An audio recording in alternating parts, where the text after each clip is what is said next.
Good morning. A disappointing day as far as football players is concerned. We'll get to that. Finnish Veikkausliiga, following the in-play stats and doing a bit of thought process work. Ilves, 3 wins and 4 away. SJK, both teams have scored pretty much all homes. SJK take the lead. In-play stats are good for Ilves. Q an equaliser and a very decent price in the +1 market relative to its merit. About 2.4 for +1 is huge. HJK and VPS arguably could have laid the draw second half, but a bit of spluttering in the in-play stats, so I didn't really go for that. And as you keep seeing in these lower leagues, league leaders just not performing suddenly as we'd expect. But Shamrock Rovers did. Sligo Rovers taking a 2-0 lead. If you got involved at the first goal, not a mistake. But if you didn't get involved at the second goal, topping up, a mistake, because it's a very early 2-0 lead for what was bottom of the league, Sligo Rovers. Shamrock Rovers, off you go. Boom, boom, 2-2. Didn't quite get the win. A bit like our pals Bryne. But not for want of trying. 132 quid profit I would have got if this absolute clown,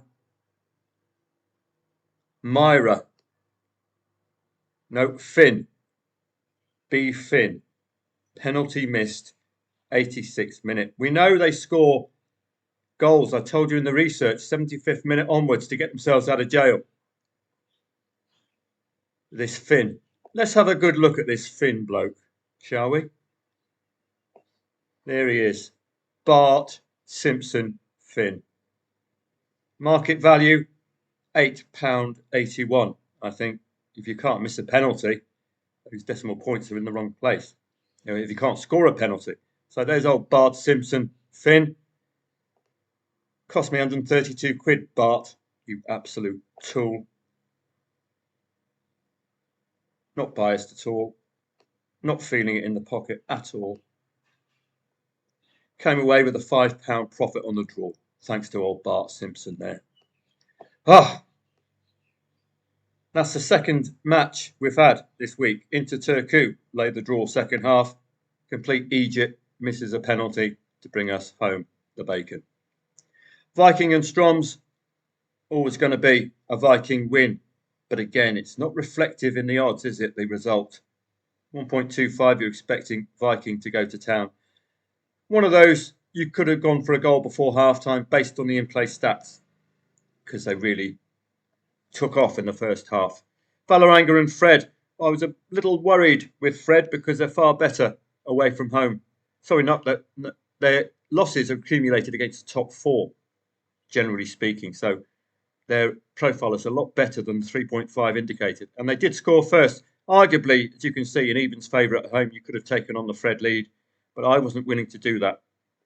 Bodo Glimt and Kristiansund, yet another poor performance from Bodo. I did warn you in the research. They are going through a really poor spell.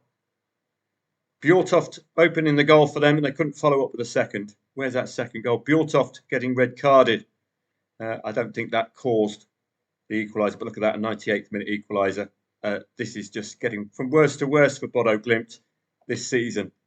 Very poor and indicative in their form. If you read the research, I would have pointed out, and it's very rare I do that Bodo Glimt, not quite the team we hope. Let's have a look at any other matches yesterday. The Bryne one is still rankles with me. I'll have to take counselling after this. Tromsø and Molde, you know how good form Tromsø are in, but you do know Molde away from home are pretty handy themselves. Red card though for Zadie in the 44th minute would have opened up the idea of laying the draw second half in the hope that the 11 players score first. If the 11 players score first, draw odds will rise to double figures. So you'd have had to wait a little bit for Brout to get the goal, but the right team scored with that red, continue their excellent winning run till the title at this rate for Tromsø. Really well worth following, aren't they?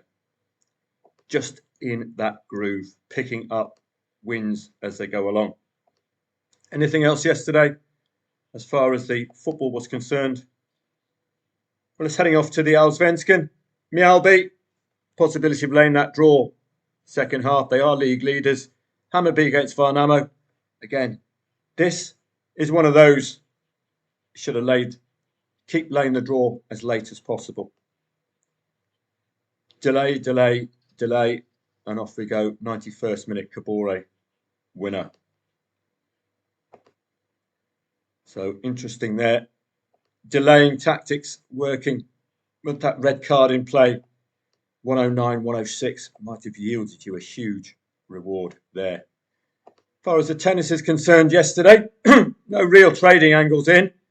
Nakashima and Sonego, it's a difficult match to entertain because so many tiebreakers. Obviously, they're going to go either way, dependent on who wins the right point at the right time. If you're getting a tiebreaker 7-5 and 10-8, these two just can't be split. So I wouldn't necessarily be playing this match based on that. You can see Sonego winning eventually. Marin Cilic continues to impress. So keep him in your notebook. Market's getting him right on his return. In the ladies' game, no real trading angles there yesterday for me. Well, you can see Buzas Maniero winning the first set at 2.75 in Yastremska, coming back in the second. Again, that's your trading angle. Look who won. Buzas Maniero won the match. But as a trader, you're trading the points move. Krejcikova, the 2.75 outsider, winning the first set against Navarro, fighting back, get that equaliser, and off we go. So those are your trading angles. Up to you if you stay in for the third, but we're not into that, are we, as traders? We're looking for the odds movement.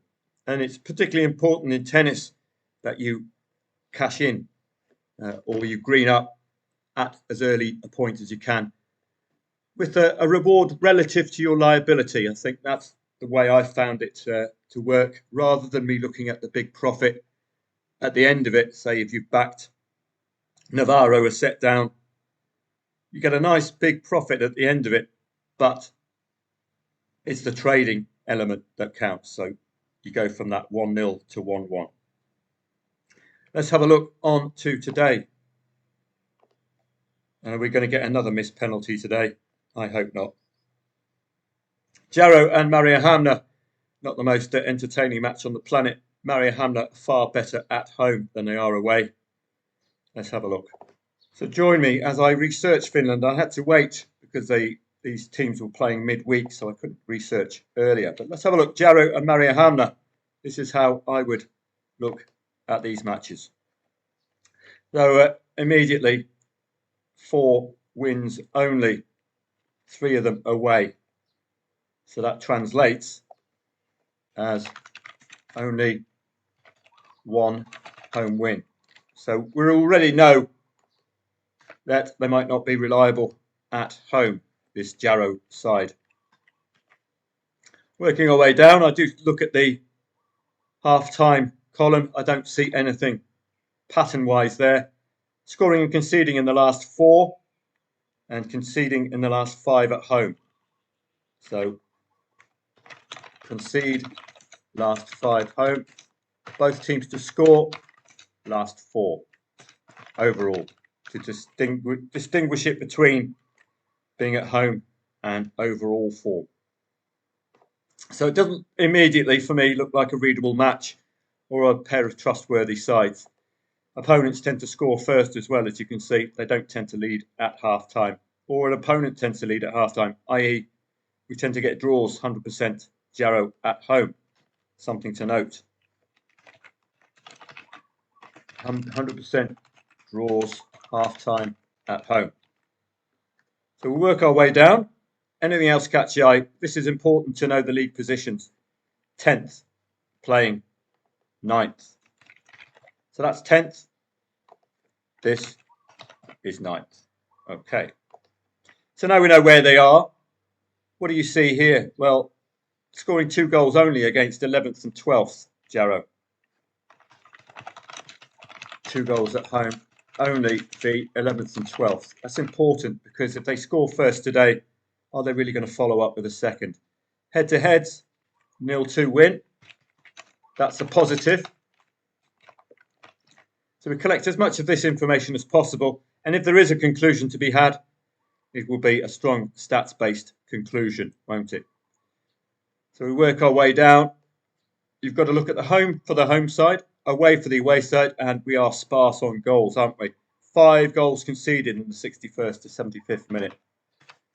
5 goals conceded, 61st to 75th. You saw how useful this was yesterday. The goal times. Bryne tend to get themselves out of jail 75th minute onwards. This is important. It could be down to substitutions on the 60th minute, but a very strong second half conceding bias for Jaro, isn't it? And it's all draws at half time. Now we move on to Mariehamn, who are far better at home, I think. So Mariehamn, we know, are 9th now. That's important. 9th v 10th. They're not really the best sides in the world. And you can see it's bitty form, isn't it? You can't get your teeth into any of this at all. They can't follow up consistently. No win 3 away.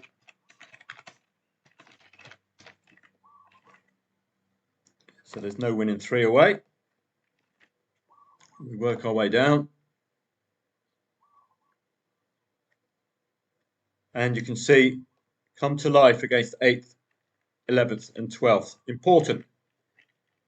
0-1 win. 0-1 win. 2-2 draw the 8th, 11th and 12th. 0-1 wins, though, not most trustworthy, are they? And note, they've scored 2 goals only once. Scored 2 goals only once away, the bottom. Indicating they might not be able to score that second against the better sides. That's why those 1-0 wins do require the defence to turn up for Mariehamn. That's not something they tend to do. So what are your angles here? Well, let's go back and take a look. Only 1 home win. So for me, scoring 2 goals at home, only the 11th and 12th, and playing 9th. It's immediately not a match which appeals for me. You don't have to fight every match, okay? Second half goal conceding bias for the home side. If Jaro can match performances the 11th and 12th, 2 goals, probably win. The Mariehamn lacking that second goal at home. Would you agree? And then you look at a neutral play. What are the neutral angles for second half goals? Second half goals. That would be the neutral angle, wouldn't it? So that's the way I do my research manually. Have to be done manually in the Finnish Veikkausliiga. Haka and into Turku. Don't mention the draw. I mentioned it once, but I think I got away with it all right. Let's have a look at these two. And please don't bring up that missed penalty in the last match. Sick of the sight of professional footballers missing penalties, costing me dough. Well, immediately you can see an unbeaten away side, can't you? Just with the colour coordination here.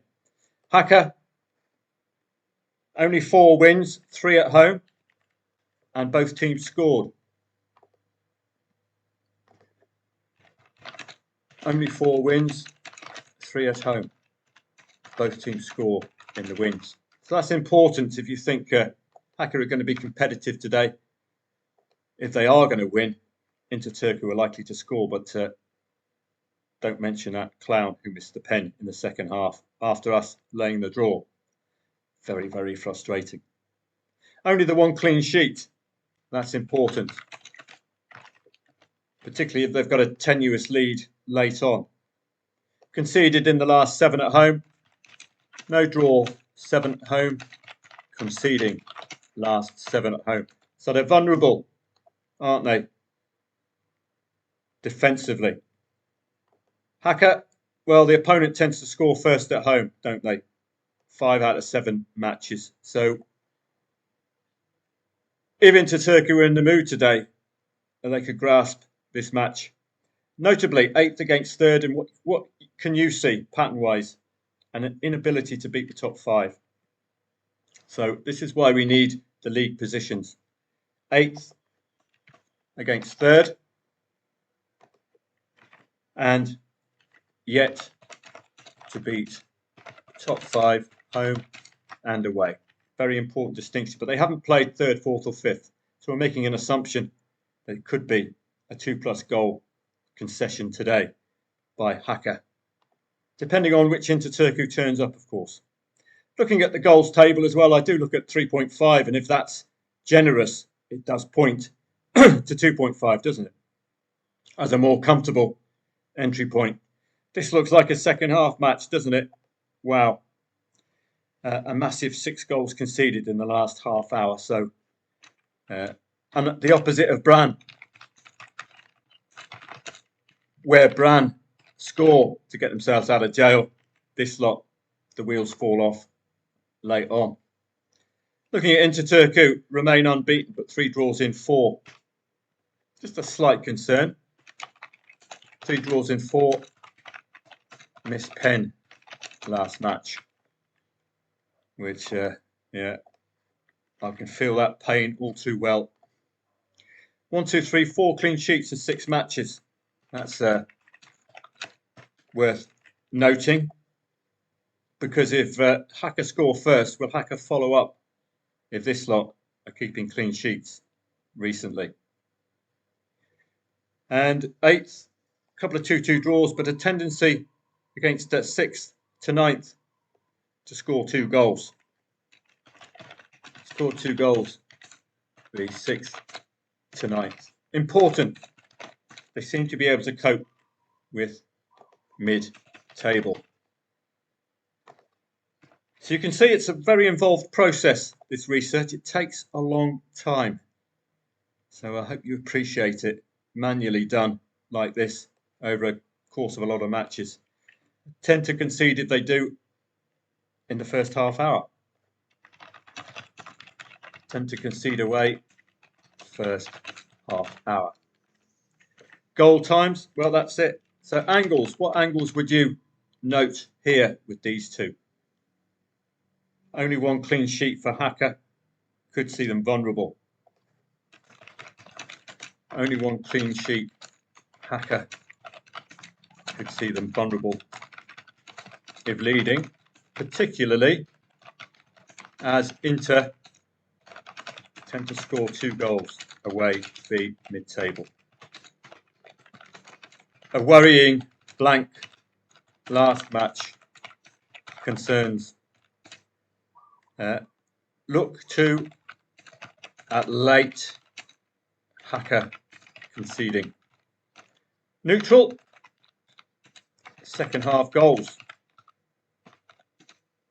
But there is 4 clean sheets in 6. You have to rely more on Inter Turku, don't you? No draw in 7 at home. Play the draw. So as you can see, that's a nice neutral angle based on Mariehamn. So this video is more a tutorial in research today, as it happens. Let's have a look at some of the other matches before it gets a little bit too long. KFUM against Bryne, 1.75 KFUM. Rosenborg, 2.38, the favourite. Don't fancy that at all. You saw a lot of those matches yesterday. And Sarpsborg, let's have a look at these Elite Serien matches. Bryne have beaten the bottom 2 and play 3rd bottom today. So I don't know why they're 4.5 outsiders. So it's a difficult match to ascertain from the market's perspective. I'll have to look at the in-play stats to see whether Oslo turn up. Sarpsborg should eye 2 to 4 goals today at the very best. That's what they tend to score against teams around Haugesund in the league. Another Seagulls team like Brighton and Hove Albion. Standouts in the Allsvenskan when Djurgården, the market keeps putting them in at odds-on favourite. And I'm not biting at all. Real struggles this season. Struggles to score that second goal. Watching brief, in-play stats will determine whether 1.62 is accurate or not. Sirius only seem to win the bottom sides, so they don't make any great appeal today. AIK do look good this season, and Halmstad tend to lose 1-3 against the big guns. So 1.67 doesn't reflect that expectation, but hold out. And as I say, Djurgården, awful profile. Only 3 wins, plays only 4 wins. I'll get my coat. A quick look at the tennis before I depart. It's going to be getting tighter at Wimbledon. The coupon's getting smaller and smaller. Karen Khachanov, well, you know what you're going to get with him. Every single match at Wimbledon, it looks as if he's on his last legs, floundering, 2-0 down, and then suddenly he turns up. He's had to do a number of 3-2 sets, Karen Khachanov. So that's your blueprint for this match. Madge, unpronounceable name, could be competitive. Taylor Fritz against Thompson, Jordan Thompson, the greatest mullet on the ATP Tour. I'm expecting a more competitive match for Taylor Fritz today. He has had to battle a couple of 5-setters early on, but that kind of form is suggestive that he's reliable. He has been 2 sets down and come back and won the match. Thompson's been 2 sets down and also come back and won the match when favourite. He's not favourite today. I think Thompson could make Taylor Fritz work. It could be another tough day for Taylor. Does he still have it in the legs? Cameron Norrie against Nicholas Jaro, as you can see, 1.9 won the favourite, suggesting a very tough afternoon for Norrie.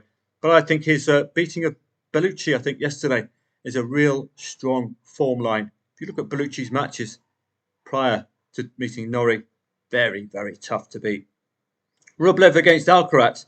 To have Rublev at 6-1, that's extremely good value, isn't it?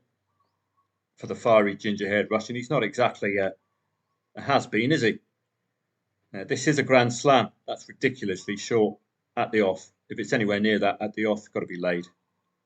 In the ladies' game, a little bit tougher today. Sabalenka, I think the world number 1, isn't she? Pavlyuchenkova has impressed me. So I think she could give Cartel a game, and the market does as well. Could be a 3-setter, Cartel Pavlyuchenkova. This is getting a bit big, this video, because I have shown you how to research 2 matches live. Have a great day. I will see members of Football Trading Profits at the first kickoff, which is probably 1 p.m. today. And I will have to get the mute button on in case another one of these clowns misses a penalty and costs me 130 quid. The absolute